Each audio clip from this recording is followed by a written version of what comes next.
C'est une grande joie pour les personnes vulnérables vivant avec handicap, membres du mouvement Télémaongenge na Mwinda Mwa Christou de la paroisse Sainte-Anne, de recevoir le prélat de sa sainteté, le pape François. Monseigneur Ettore Balestrero a été touché de voir les personnes vulnérables se regrouper dans une association pour partager la parole de Dieu et poser des actes de générosité. Sentiment de joie pour voir la miséricorde en action.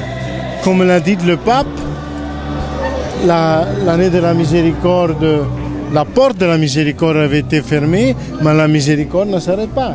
Alors on doit suivre avec œuvre de miséricorde, acte de charité.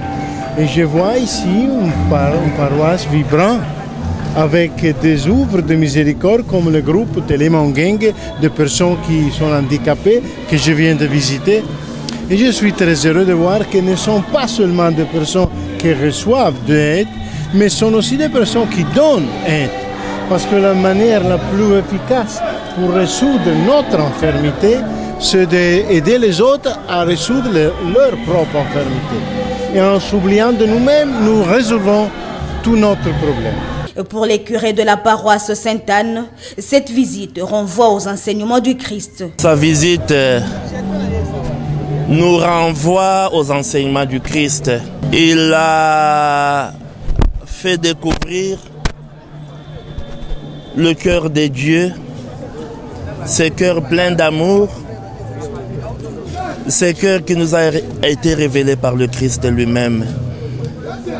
Ce qu'il vient de faire, c'est toujours dans la ligne de ce que le pape recommande.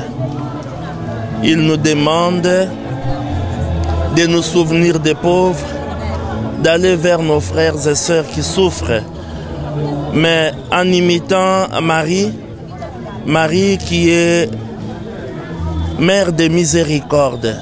Son fils Jésus-Christ est la miséricorde même de Dieu. Marie est la miséricorde en action. Nous savons comment elle est allée visiter sa cousine Élisabeth pour l'aider.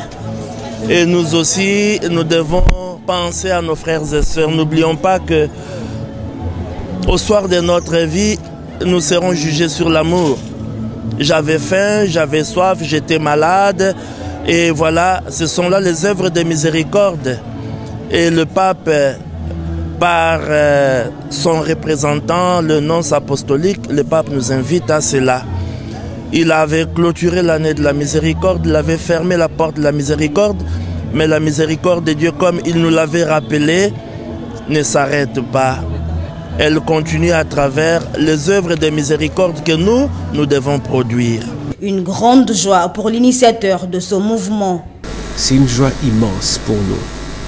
On se pose la question, qui sommes-nous pour qu'aujourd'hui, le représentant du pape François vienne nous visiter? Qui sommes-nous?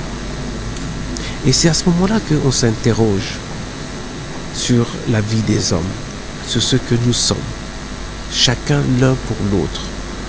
C'est l'autre qui donne la valeur à la personne qui est en face d'elle.